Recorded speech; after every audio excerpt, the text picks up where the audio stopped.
Good morning, friends. This is Monday Morning Motivation, and I am convinced that God wants to bring your attention to the detrimental effects of nagging.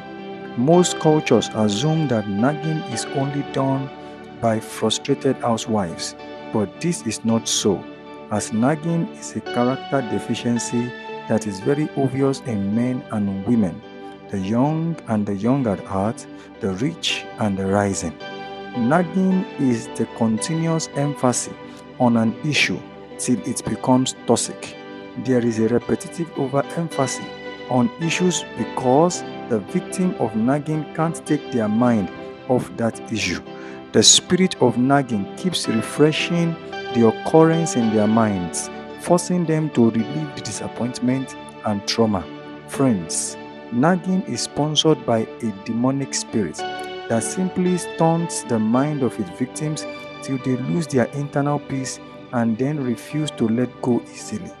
Associates and friends of the victims of nagging are often stressed and frustrated by the consistent nagging. Guess who is more disturbed? The one expressing nagging. He lacks internal peace and needs help. Victims of nagging are often worried and disturbed by an assumption, and they will be willing to fight, cry, and even lose good friends. Eventually, when the facts are presented, they will realize all the negative emotion was actually over nothing. The most devastating wickedness that the spirit of nagging imposes on his victim is not just inaccuracies in taking decisions, it is that it causes them to lose their joy and talk back. Talk back to superiors at work, talk back to authority figures in their lives, and even talk back to God.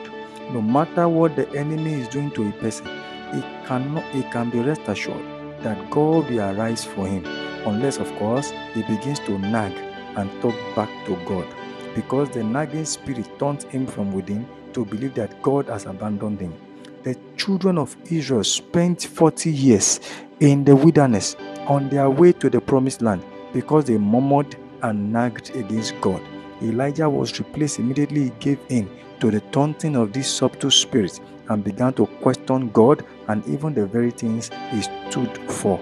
The nagging spirit is one of the spirits used by witchcraft to torment their victim and loot them spiritually and physically.